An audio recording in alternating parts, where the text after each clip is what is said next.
all of this kind of stuff. It is episode 55 of The Paper Things, season 5, with me, your genial host, the Broken Bottle Boy, aka Mick Wright. Welcome to the show. Today's show is a magazine special. We've got Esquire, we've got the Critic, and we've got, even worse than both of those, this In-ger-lund magazine, a magazine founded by people who couldn't understand the irony, satire, and dark energy of Blake. So there you go. I really prepared for the show, and then I failed to actually bring the magazines over to the show area.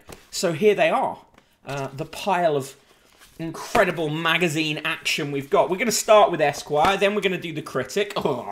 And then we'll finish with this In-ger-lund magazine, a truly cursed proposition. Hey, Slinker, how you doing? First in the room. What's going on? Spoiler, there are many, many ads in Esquire. I think this might actually be the biggest uninterrupted chunk of ads we've had with one of these glossy men's mags or glossy mags in general. It's insane. I'm gonna let you all guess how many pages we have to travel through before we hit editorial, and I don't count the contents page in that. So yeah, so my first appointment with medical cannabis clinic this afternoon. So I'm excited. I'm excited for you. That's fantastic. That's great news, and I bet that took ages to get as well, didn't it? Hello also to Adept W, another TT viewer, Dr. Fayad, and Caxips06. Thanks for joining us. Yes. Can you guess how many pages we are going to have to travel through in this edition of Esquire? And someone in the chat put you onto them. Well, that's fantastic. Yeah, can you guess how many pages of adverts are we going to have to travel through in this copy of Esquire before we hit editorial, actual editorial, not the contents page? Hey, Mark Kenosis, how you doing? Guesses? Slinkermeyer says it's nice pages of ads. Yeah, Slinker higher, more likes this Chronotherm. 12 pages, Chronotherm, you sweet summer child. Far more. Yes, indeed. Esquire, the magazine for cunts. Panic Future in with 23. It's all cunt magazines today. We've got the Critic as well, and also this In-ger-lund magazine. 23 pages, says Panic Future. Again, nowhere near. Not too low a guess. Too low a guess. It is in fact 65 pages of ads before you hit editorial, which is insane. So Slinker wins today. She's having a winning day with the guess of 69. Slightly lower than that, but still insane amount. They should rename the Critic the cunt, in my opinion, says Mark Kenosis. It would be more accurate. How many pages total in the magazine? The magazine has 194 pages. 65 pages of those at the front are ads. There are more ads through it. I actually haven't counted the total ad pages number. So yeah. So I'll rush through those ads. You get an ad for Louis Vuitton. You get a Gucci ad. You get a Dior ad. You get a Prada ad. You get an Emporio Armani ad. You get another Emporio Armani ad. You get a Canali ad. I don't know what Canali is, obviously a men's thing. You get Dom Perignon X Lady Gaga. The Lady Gaga Dom Perignon crossover that we've all been waiting for. There's a Fendi ad. There's a Burberry Hero ad. There's Adam Driver with his top off looking very cut.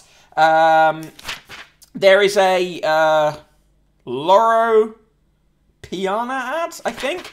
There is a Blank Pan ad, which is watches.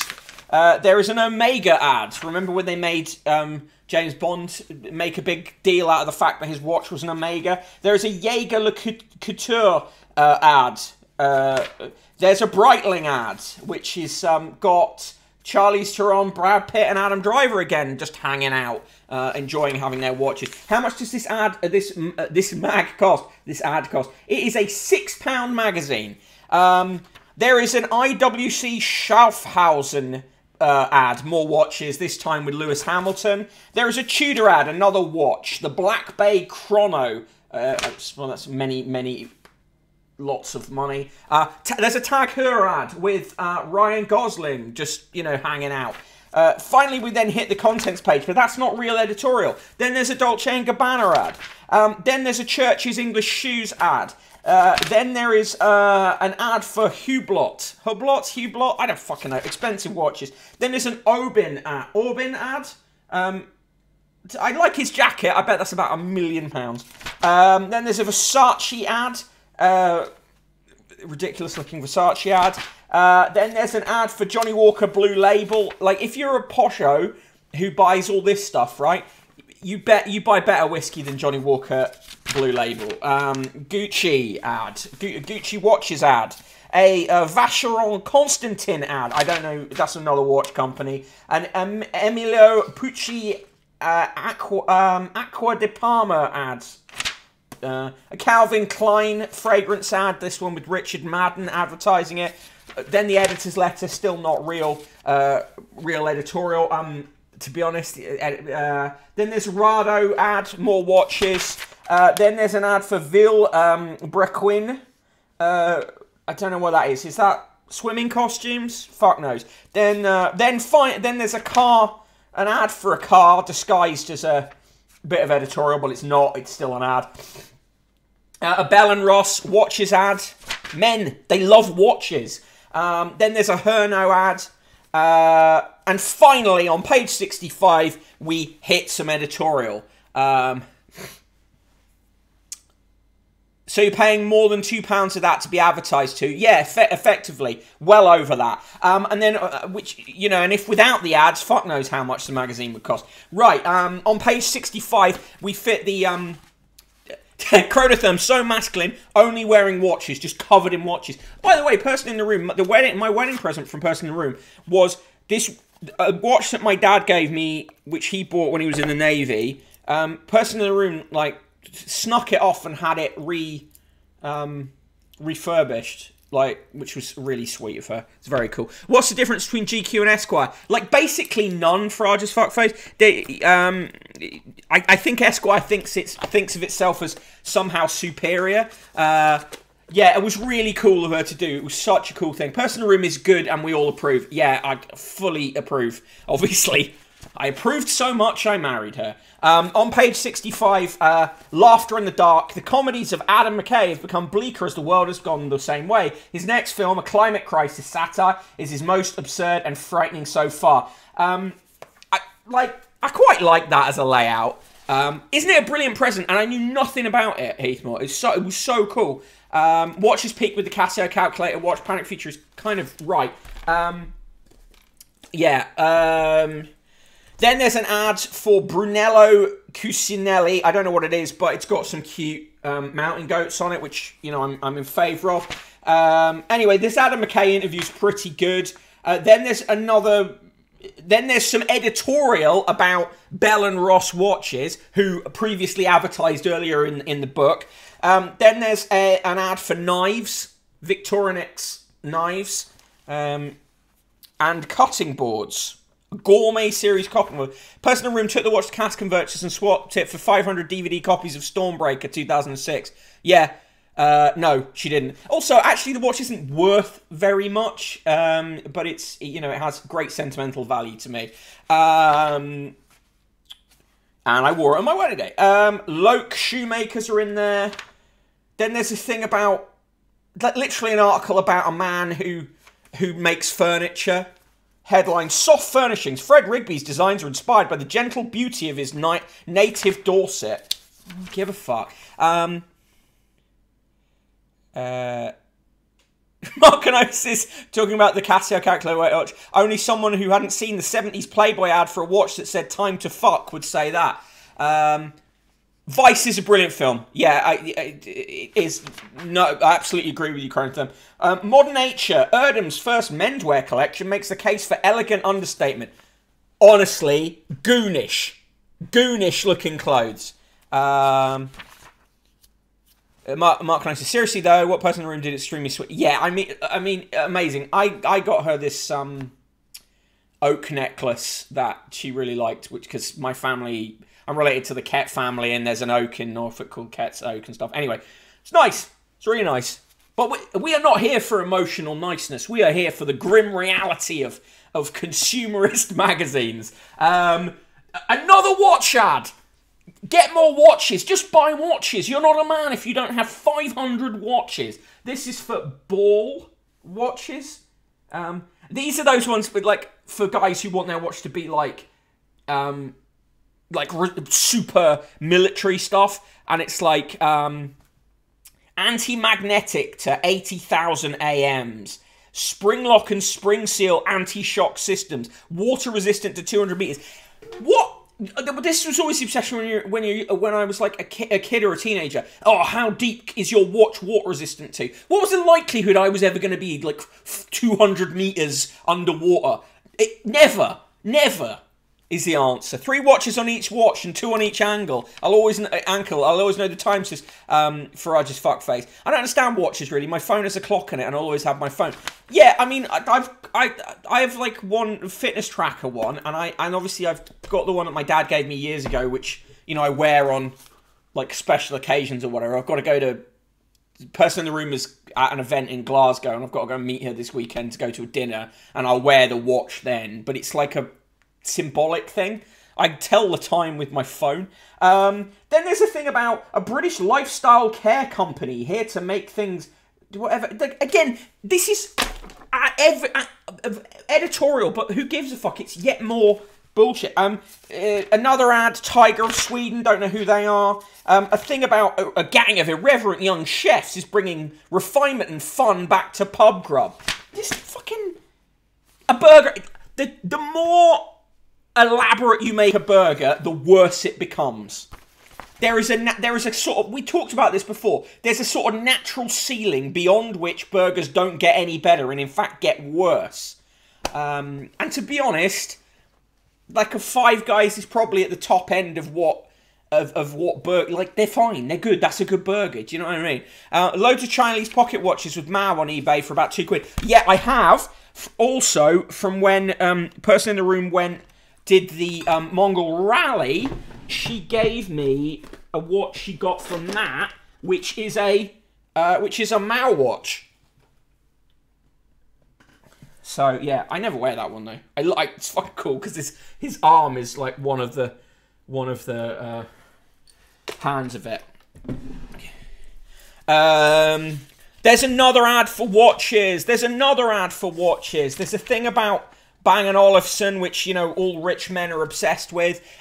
Taking flight for Steven Spielberg's West Side Story revival. Choreographer Justin Peck steps into the slippers of the legendary Jerome Robbins to make an American classic his own. I don't know why they want to remake that. When Person in the Room did all that work for the Chinese security services? Of course, now she only works for the CIA.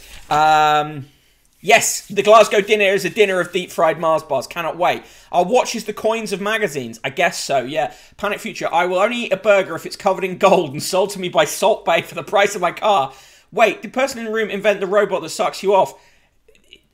It's classified whether she did. Another watch ad. Braemont watch ad. Again, I couldn't give it, like, I mean, this is like a cool-looking ad, but, I mean, who cares? Right. Why has the encoding got overloaded? God damn it.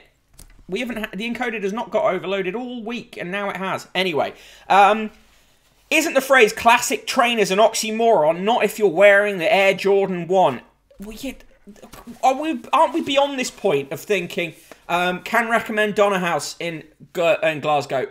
Good call. I've got nothing to do on Sunday, so yeah, I will hunt out a delicious kebab from there.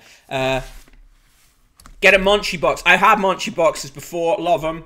The watch ads are making me think of the business card scene from American Psycho. Fully that. But this thing about, like, Or can there be classic trainers? Of course there can. Trainers are massively collectible now. Under communism, there will only be one type of watch, and it will have Chairman Mao's face on it, and it'll say "Time to fuck." Amazing.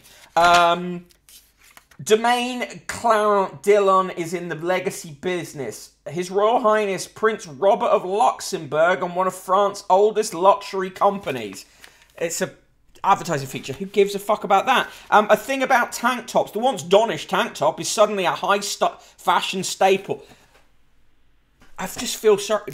No, I do not want bog follows. Leave me alone, bog follows. Gardening tools don't come any more rarefied or beautiful than those on sale at a new London shop. What? What? Go to B&Q. There's a thing about dressing gowns. Like, again, more ads. There's an ad for celebrity cruises. Drinks, Wi-Fi tips, always included. Various clothes that Esquire wants to sell you. Buy both of these instead at bothofthese.nuts. Brilliantly, my recent nemesis, Lord Daniel Finkelstein, was fooled by a both of these, and it's hilarious to me. Right, so, you know, we're on page 109, and this is when we first hit some features. Dylan Jones writes about David Bowie, but in a very boring and annoying way. Or is it even about David Bowie? Yeah, partly, but then also Old Spice for some reason. Then there's a thing about smoking, with a picture of Kate Moss smoking. Then there's a thing about, thing by Joe Dunthorne about throwing away old things. Joe Dunthorne is a pretty cool guy. Juvederm, the world's leading brand of hyaluronic acid facial filler. If you want to do that to your face, I don't know. Is there a picture of the Prince of Luxembourg? Is he as pale and sickly as I'm imagining? Yeah, with a massive, like, forehead. Then there's an article on... What is this? There's a double exposure. Born of tragedy, Paolo Sorrentino's The Hand of God tells the story of the acclaimed director's own shattered youth, with newcomer Filippo Scotti as the future auteur. For Esquire, the duo reconvene to talk film, family, and the genius of Maradona, which is actually quite an interesting article. More watches! Face up to this season's 20 best watches! How much are these watches? £2,400, £14,000, £6,675, £1,660, £2,000, £3,000, £4,000, £31,000. This watch is £31,000. Fried as fuck face, likes a facial peel, then afterwards I have a massive cigar and undo it all. Chronotherm. Research Arena says, update from the TRA, kitchen making food for garlic intolerant people is the worst. Didn't know you knew vampires. Says, Chronotherm. Garlic intolerant people? Isn't that just like most English people? 9-gram watch, 2-gram watch. I mean, they're all just they're just all watches. Right, and finally, on page 136, we finally get to the cover feature with Benedict Cumberbatch. Benedict Cumberbatch needs work on his banjo game. Not a euphemism. Anyway, this is a nice. They've taken some nice pictures of him. The designer is obsessed with white space. It's fine. It's quite a good interview if you like that sort of thing. Then we're on to the best of winter menswear. A suit that'll cost you the thick end of nearly £4,000. Then a £775 shirt. A coat that you'll wreck because you'll drag it on the floor, £9,000 worth of coat.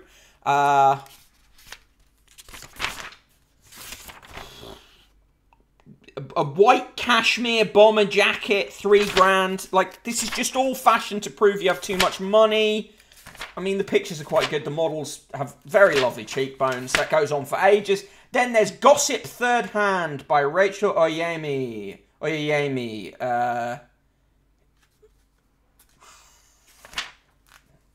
She's a novelist. I don't know if this is fiction or non-fiction, but 20 years after his era-defining masterpiece, The Corrections, the author's latest novel, Crossroads, the first in a trilogy about the travails of a white middle-class family in the American Midwest, might be the least fashionable book of the year. So how come it's so hard to resist? Because fuckers like you keep telling us it is. Jonathan Franzen's fucking awful. And the only time thus far in my writing career I've managed to turn up in the New Yorker is when the New Yorker quoted me slagging off Jonathan Franzen. So I will continue to slag him off, in the hope that that will somehow gain me entrance to the New Yorker properly. Everything in this magazine is fiction, says Mark Canosis. That suit looks amazing, but they should only sell it to you if you're Nile Rodgers. Agreed. The Burnzoid. If I'm spending that on a suit, it better be fully working Iron Man suit. Yeah. There's Franzen doing that fucking pose. Why do photographers insist on getting people with glasses to do the I am holding my glasses pose? What the fuck does it mean? Is it like some code for the Illuminati? Let's say it is. Then there's the thing about wash bags. These wash bags, the cheapest of these wash bags is £95, sorry. The most expensive of these wash bags is £700. £700 wash bag. Can you guess which one of these is a £700 wash bag? Well, they all look the fucking same. Well, in fact, it's this one. This is a £700 wash bag. Get the fuck. Fucking hell. Then there's some really expensive jumpers. The most expensive of these jumpers is £680. Can you tell which jumper is the most expensive? It's this one. It's this grey one. £680. Wish I had the cultural capital to rip people off with a £700 wash bag, says Chronotherm. Yeah, Sligmar confirms as a photographer that the glasses grabbing thing is Illuminati. Right, now some boots. The most expensive of these boots is £760. Can you tell which ones are £760? It's number 2. That said, you know, obviously, fully buy into the Samuel Vimes thing about a good pair of boots, but there is no need to spend £760 on things to put on your fucking feet. Then there's electric razors. Electric razors are shit. Doesn't matter how expensive an electric razor is, it's shit. Electric razors are shit. Then coffee. And then at the very back of the magazine, backstage, excerpts and outtakes from the pages of Esquire. It's just a picture that they couldn't use in the main Benedict thing. Got to mention the Vimes Boots Theory of Economics. Yeah, we've now got a delay, so yeah, I did do that, but that tops out at like £300. Yeah, boots, seriously. Yeah, love Vimes, love boots, simple as. But not spending that much on them. Right, that was Esquire, right? A good over a third, if of more of Burnzoid. The Vimes theory only really applies to technical clothing. Yeah, I guess that's a good. That's fair enough. Right, that was Esquire. Look, you know, it's awful, isn't it? It's fucking consumerist tripe. And it used to be, you go back to Esquire in the 60s, say, did some really like amazing covers and had some of the most amazing writers in it. Writers are so quaternary in the new Esquire world that it takes so long to get to a point where there's actual content in here, and most of the content is just about stuff you can buy. Fucking bollocks. Right, I give it a 0. Adding that to the pile of magazines that will never, ever, ever commission me. You know. Right. We are a pro Vime stream. Rachel, that's the second most expensive boost. The most expensive are just over £1,000. I'm playing along at home on a magazine app. Oh, okay. I misread that. Thank you, Rachel. That's because in the 60s, the idealised Esquire audience still existed. Bang on, Mark. Bang on. And actually, yeah, whereas this is a magazine for people who want to imagine that they could buy boots for £1,000 or whatever. But also, the very rich don't even fucking buy off the peg. They go to shops no one's ever heard of to buy things for even more money. Like a white t-shirt that is insanely expensive, but just so they can know this t-shirt cost £5,000 or whatever. The research arena says -100, no one was abducted by a tree. I've got to say, unfortunately, no one will be abducted by a tree in this stream today. -69 pages of watch ads, says Lincolnmeyer. Yeah, so now we come to the second magazine on today's cursed stream. And the second magazine today is the evil, really. It's the Critic. This is we've done the Critic before, but, you know, just brought it back because today's magazine is the theme of today's show is magazines for cunts. Panic Future, minus double negative nice time to not fuck watch. Triple negative nice from Heathmore 2401 to expensive boots. -69 from what was I tempting fate about, Mark?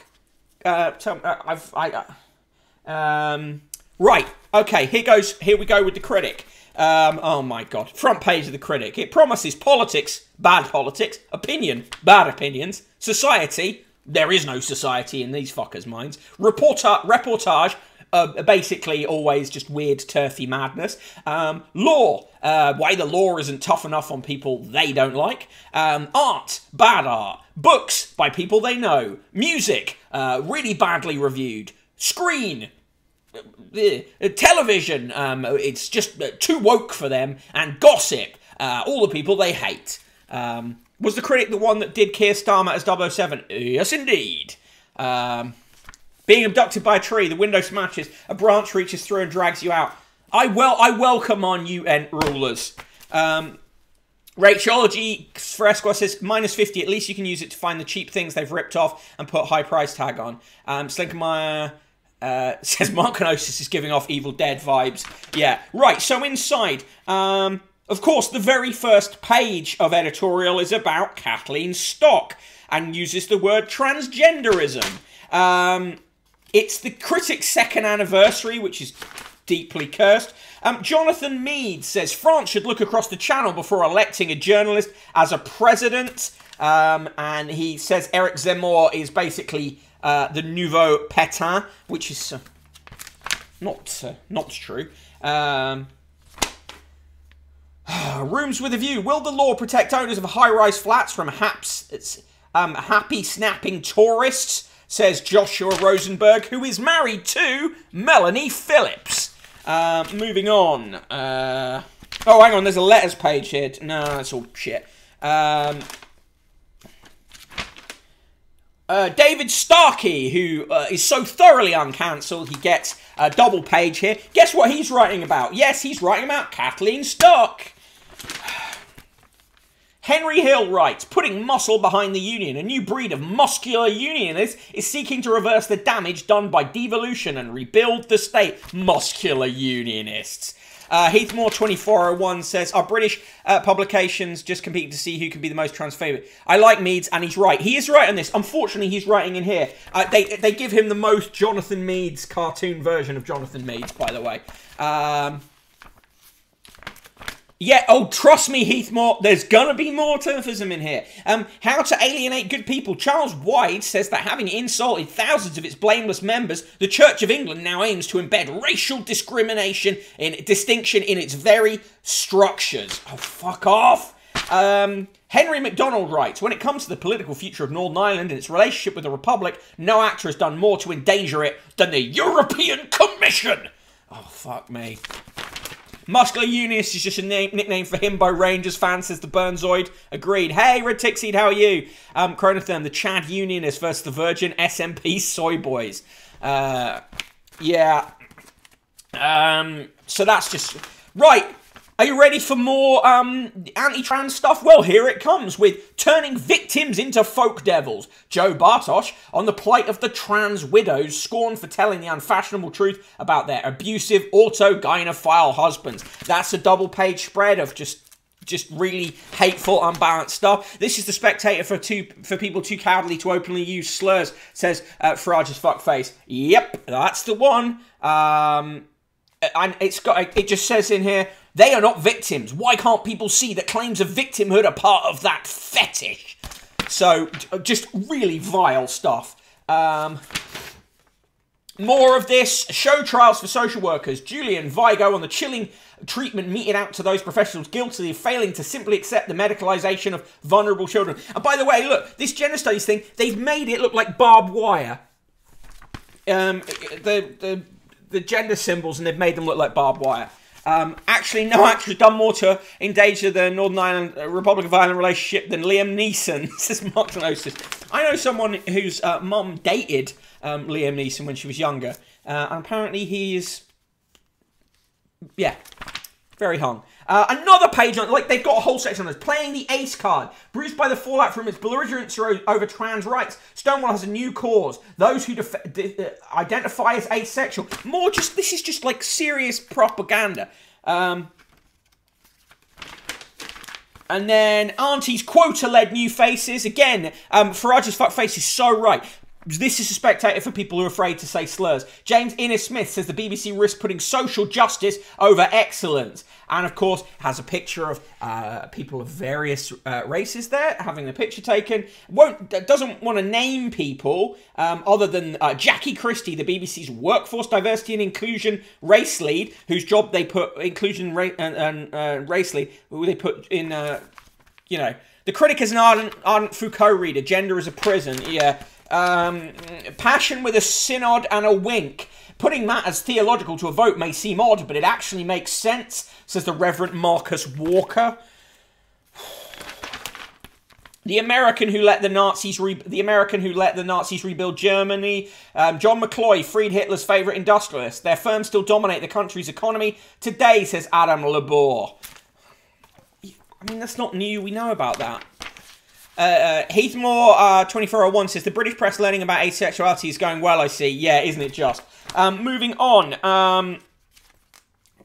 That goes on for ages, that article. Stateless in Gaza. Janine De Giovanni says Gaza can no longer be left to rot. The embattled population must be granted equal rights and allowed to fulfill their tremendous potential, which is, you know, curious inclusion in the Critic here. Janine De Giovanni is a senior fellow at Yale University's Jackson Institute of Global Affairs and the author of 9 books. Her next, The Vanishing About Christians in the Middle East. I'm suspicious about this. Ray Blanchard, a ridiculous figure, says Mark Kenosis. Is this just the I Was Cancelled magazine? Pretty much. It's fully cursed. Tim Congdon says, too much of a good thing. Inflation is likely to be a live political issue until the growth of money is reined in. They're so scared of inflation. Bollocks to Babel. The Erasmus scheme is a European political project not designed to work well academically. We were right to abandon it, says Lincoln Allison. Who is Lincoln Allison? Emeritus reader of politics at the University of Warwick. On Solzhenitsyn's shoulders, the right love to obsess over Solzhenitsyn. The great writer's intellectual heirs warn that collective rights obscure individual suffering. Another chance to make this weirdly about trans people. Titania McGrath, aka Andrew Doyle, gets his own column in this. Gandhi, what would Z have done? It's all the same fucking joke that you're used to getting. Historians a better place to explain malicious acts than philosophers, claims Daniel Johnson. He's the founding editor of the article. Johnny Leavesley says happiness is a cold autumnal day with a warm gun. He's not talking about spree killing, but hunting. And he is an accountant from the Midlands.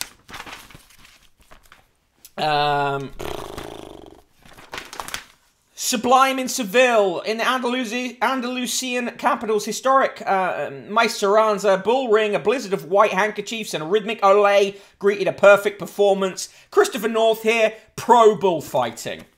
Christopher North is a writer and journalist with a passion for all things Iberian and taurine. If you have a passion, which sounds a bit fucking Lord Austin, doesn't it? But if you have a passion for bulls, surely you don't want to see the bulls killed. It's a thing. There's various pictures of Liverpool about it losing its UNESCO status. There's a review of a book about the air war. They're obsessed with World War books. There's a thing about... There is a review of To Break Russia's Chains, Boris Savinov and his wars against the Tsar and the Bolsheviks. There's another review of Henry Chips Shannon's diaries. Partly they get in there because Simon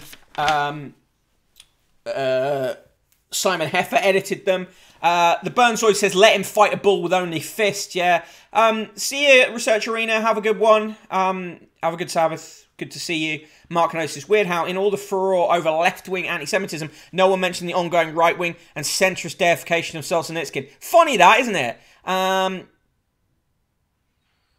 Future. Even as a vegetarian, I don't have an issue with hunting per se, but anyone who goes hunting in Britain is a tosser. Yeah.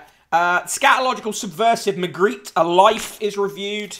John Self reviews various novels that are about the coronavirus lockdowns. I really don't care about that.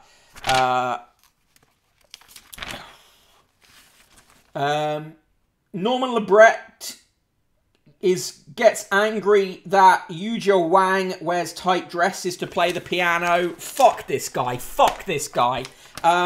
Robert Thickness, real name, reviews opera. Expensive foreign vowels. Sarah Ditum is in here writing about Lana Del Rey and being angry about Pitchfork. Makes a change from her being angry about trans people. Michael Prodger on art. Let them eat filberts. Diamonds weren't the death of Marie Antoinette, but they did make her execution inevitable. Anne McElvoy on theatre. Jumbo Saws in Uneven Hamlet. Cush Jumbo, an androgynous London-reared actress who's carved her niche in edgy, cool bracket. Still being weird about that. Sarah Ditum really hates my newsletter, so there's another good reason to subscribe to it. Also, I did quite a lot of reporting for the latest one, which is about what's going on within the Daily Mail. So, yeah, do check that out. And if you could share it, I'd really appreciate it. I've put a ton of time in the latest one. Sarah Ditum angry that her toilet is full of unflushed turds, says Mark Canosis. Agreed. Robert Thickness is Liam Neeson's stage name. Yeah. Christopher Sylvester on the cinema. A documentary about the September 1941 massacre by a machine gun fire of 31,000 Jews at Babi Yar. It's called Babi Yar Context. Final Frontiers. Adam Labor on television. What is he reviewing? God knows.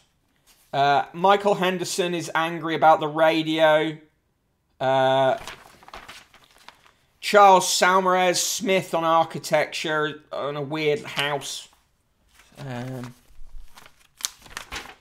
How Britain Really Eats. Letha Hilton enjoys a Thai feast that shows that fiery and exotic has now become mainstream. When did it not? These people just have been into bland food for a long time. Why must breakfast be a meal bereft of imagination? Felipe Fernandez Ernesto offers an alternative.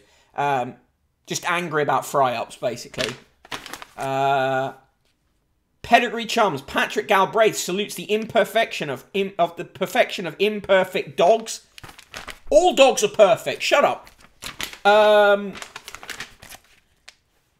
Hepzibah Anderson writes about dried flowers and why they're back in vogue.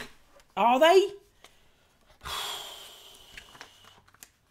They've got a double-page spread about how apparently F. Scott Fitzgerald is overrated. Nick Timothy, yeah, that one. The fucking Daily Telegraph columnist writes about sport and the FA Cup and stuff. Pages of that. Who else writes in there? Patrick Kidd, another Times journalist. That's it. That's the Critic. Sriracha instead of red or brown sauce on the bacon roll then. Yeah. Right. I love a bit of sriracha. But Brown sauce on a bacon roll. Although I put hot sauce in fucking everything. The Critic. Terrible. Horrible. Accursed publication. Minus triple sixes. And finally, we come to, you know, I always try to find for you just a weird, horrible, terrible magazine. And I bring you today's weird, terrible, horrible magazine. It's This England magazine. Rachology rates the Critic double negative nice, deeply dull opinions expressed in a deeply dull way with a layer of mid-2000s new atheist style twattery, smugness, and false superiority. Mark Knos is not going to give it a rating too genuinely despicable. A 0 from Red Tick Seed. 1, 2, 3, 4, 5, 6, 7, 8. Octuple negative nice from Slink and Meyer. Awful. No points for transphobe, says Red Tick Seed. Panic Future, that was just unbelievably awful. Yeah. Right, so, talking about unbelievably awful, welcome to This England magazine. They don't understand Blake. They don't understand Blake. This England that they have nowadays, shouldn't this magazine be put in jail? This magazine should be jailed simply for saying that it's English. Right, on the front page, for all those who love our green and pleasant land, fuck me, explore the magnificent Peak District, wonderful walks, vibrant villages and historic houses. I suspect this magazine focuses on any bit of England which is predominantly white. That's my vibe. It promises an article on fond memories of national service. Says, meet the extreme weather forecasters. I'm presuming, what, people from Stormfront? Discover the house where modern living began. The story of the incredible flying man. Where to see spectacular night skies. The icy splendour of an Oxfordshire garden. Chippendale's famously fine furniture. Poets' Corner, Made in England, Great Britain's books, Prime Minister's Heritage Church, Diary and Cornucopia. Mark Kenosis went to the Peak District in the summer and its class. He had an asthma attack in a disused lead mine. Burnzoid, I live near it and it's a nice but cursed place. Rachel Edging District. Right, so inside the magazine, first thing you see is an advert for super soft machine washable marine wool turtlenecks, which tells you what the audience is like. These are available in cinnamon, peacock, dusty pink, sapphire, sage, bluebell, mulberry, jade, rose, navy, kiwi, cream, olive, pale blue, apple, amethyst, red spice, camel, turquoise, and black. That's the last time you'll see anything black in this magazine. Right, with the last of the departing swallows, martins, swifts, the gold of autumn fades with November's greys, various pictures of places around. There's some nice ponies on Dartmoor. Enemies of national service will have to be in their 70s at least. Yeah, my granddad did national service. He is 90. Never be pro-England. It'll go to the English's heads. Yeah. What do you imagine the editor of This England magazine looks like? If you guess like your friend from school's surprisingly racist mother, you would be correct. And the contributors, generic white man, generic white lady. In the Cornucopia, a collection of English customs, curiosities, forgotten stories, and unusual happenings. It's just tedious. They've got a thing about how they agree with Oliver Dowden that TV should be made British again. Home to the inventor William Armstrong, Craigside in Northumberland is the place where modern living began, says his biographer Henrietta Heald. It's just a house, innit? It's just a house. All those cardigans were also posh girls' names. Mark Kenosis, I reckon I'd enjoy this magazine if I couldn't read. Oswell, mostly seconds before death. The Prime Ministers, they've got to pay. They've reached Spencer Compton, February 1742 to July 1743. Yeah, Spencer Compton was the anti-Walpole, studious, diligent, but indecisive, dull, and a poor orator. Wow, definitely worth 3 pages. The one and only, as Burley celebrates 170 years of making traditionally handcrafted tableware, Catherine Sorrell goes to visit. Fucking. Pages and pages of that about tableware. In praise of modern Britain, cities on the up. Brian Viner enjoys Banksy, Blackbeard and Brunel's SS Great Britain on a mini break to Bristol. Yeah, he avoids going to any of the actual interesting parts of Bristol. Then there's a big long thing about the Lake District. Got some nice pictures, just ignore the words. Handel's festive favourite, David E. Norris, looks at the story of Handel's Messiah and the composer's up and down life. Many of these articles really feel like Wikipedia reskinned. The Tale of St. Edward's Crown, Paul James on the eventful story of one of the most recognisable pieces of the crown jewels. Fine. Their headline for the Chippendale article, not the strippers, but the furniture makers, a cabinet and a gentleman and a cabinet maker. Really, you know, one of his greatest crimes is very bored. Britain on the uppers, we're all depressed. Okay, the Handel article is good, says Mark Canosis. To be fair, the interesting parts of Bristol are full of hippies. I don't like Bristol. My wife's ex-husband lives there. Full of spirit and gristle, Robert Cadman was the last of the daring Georgian flying men, says Jan Johnston. This could be a cool article, right? But look how boring it's laid out. So boring. Right, now onto the Peak District. There's a nice picture of a cow. There is a nice picture of a house in the village of Castleton, the Hope Valley, snow. The culture surrounding it's really bad. Basically, the content is... The ideas for the content aren't bad, but it's badly laid out. And there's just weird, subtle, racialized shit throughout it. It's very... You know... Right, now, just a page on how brilliant we are at queuing as English people, which is complete bullshit. A Highland cow in the English magazine. I know, imagine that. In the post box, here are some letters.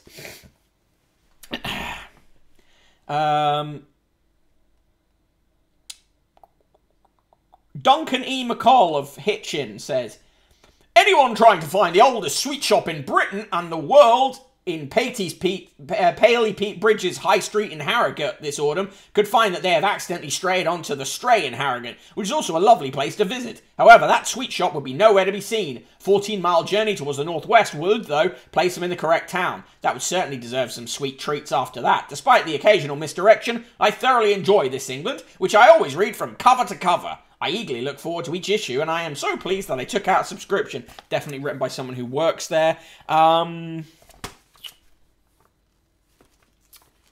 Bernard Urban says, your article, A Sweet Deal, took me back to Brighton before the war. At the entrance of the West Pier, there were two kiosks. One was owned by Maynards, the sweet people, and they used to sell mints called Lifesavers. They were a disc with a hole in the middle and a raised piece like a rope you could find on a circular life belt. After the war, polo mints came on the market, and I've often wondered what became of Maynards. Maybe they were bought out.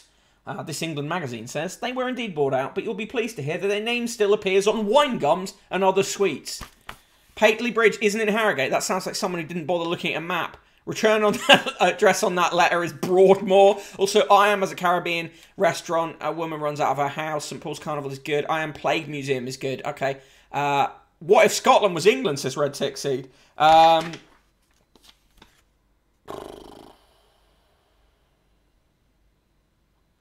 There's a poem about Penfarthing and the dogs. Shall I read the poem? Shall I read the poem? Yes, Red Tea Seed is right. The queuing shit is such bullshit. My sister went to Poland for a holiday, this Red Tick Seed sister, and they queue all the time there. It's absolutely not a special British English trait. Yeah, also, the former Soviet Union was quite the place for queues. Right, this poem is awful. It's a poem about... Penfarthing and Operation Ark. Super Gladio World says yes. The reason why. Why did you bring all the animals back and leave all the humans behind? Did they not have a voice? Did you have a choice, or were you just out of your mind? Now I see your intention. You thought out the odds when making this radical plan. If it came to the crunch, the humans could plead, but animals never trump man. And also the humans may have a few guns to ward off a dangerous attack. They may be prepared, albeit quite scared, but the animals couldn't fight back. With the animals safe, you plan to return for your staff who are waiting in fear. Do whatever it takes. These are very high stakes. Let's hope that their rescue is near. Yeah, the staff were eventually rescued. Jesus. Right, there's an article about Nottingham Castle. Steeped in history. For almost a millennium, Nottingham Castle has been a principal stage for dramas of English history. Again, this is quite an interesting article. The great British department stores, they disappear from our high streets. Mary Hughes reflects on the golden era of department stores. Again, horribly laid out. Why is this picture so tiny? There's some quite good pictures of old department stores.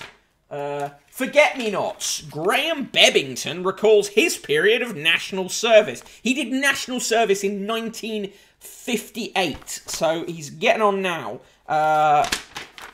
Yeah. Communal washroom and toilet areas were freezing in winter, not helped by the fact that they were placed directly opposite the main doors to the block. In cold weather, there were frequent cries of, "Shut the bloody door." Wow, sounds like great fun. A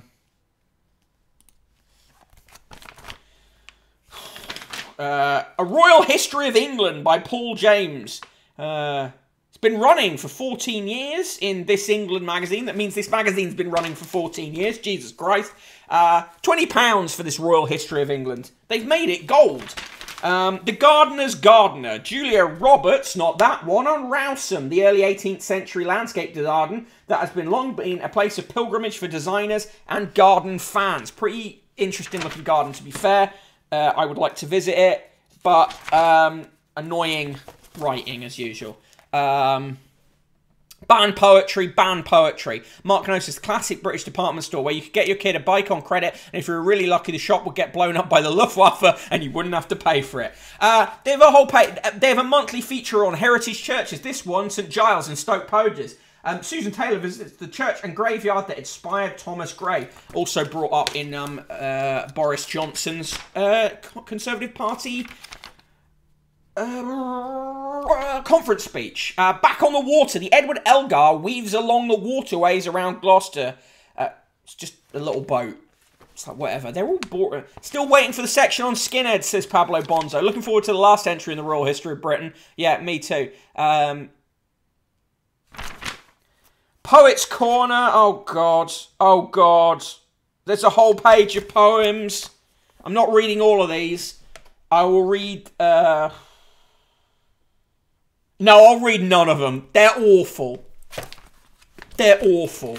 Poet of the Past, Henry Newbolt. Do you remember Henry Newbolt from school?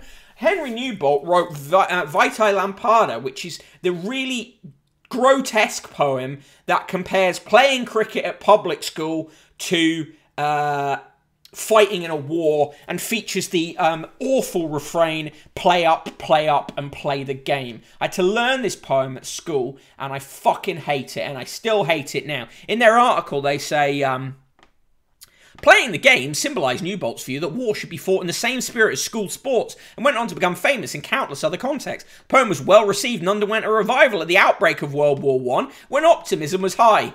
Spoiler, although when the reality of fighting set in, Newbolt's view of it Newbolt suffered in popularity. No shit. Shitboat named after shit composer, says Mark Knossos. Now we get to a section where the guy who wrote the Royal History book, Paul James, talks about things he loves and doesn't love about England. And he's really angry about the Crown because the women in the Crown weren't told how to handle their handbags properly. And apart from the monarchy, things he likes. History and traditions. In Sussex, for example, people play stool ball. Alleyways are called twittens, and we make pond pudding. Each region celebrates its heritage, and there's something the residents take pride in. Fuck me. Fuck me. Hey, SK, you have missed the horror of Esquire, the horror of the Critic, but we're currently in the horror of This England magazine. And Paul James says that the food or drink from England that sums up happiness for him is definitely afternoon tea, sandwiches, cakes and cups of tea. For birthday celebrations, I would rather be taken out to a hotel for a grand afternoon tea than go out for dinner. Very civilised and very English. Oh, shut up. Pond pudding sounds fucking disgusting. There's a whole thing about gardening. The books they review are all, you know, kind of a weird selection. Tales from the Tillerman about a guy who loves Britain's waterways. If you love the British waterways so much, why don't you fuck them? Laura Knight writing about the Royal Academy of Arts. A book about Giles Terreran's book about being in Hamilton, which looks interesting. Another book about England, another book about England, another book about England, and another book about England. One about English spas. History and tradition is fast shit, yeah. The Burnzoid. Isn't a pond pudding the one with a whole lemon baked into it? This should be called Flag Shaggers Monthly, says Gonzo Socialism. Fully. SK, do tell us what your stream is about tonight. There's a book on Lewis Wayne's cats, of course. There's a Lewis Wayne biopic movie coming up, of all things. There's a book about Gloucester that they reviewed for some reason. There's a special This England Christmas magazine coming out.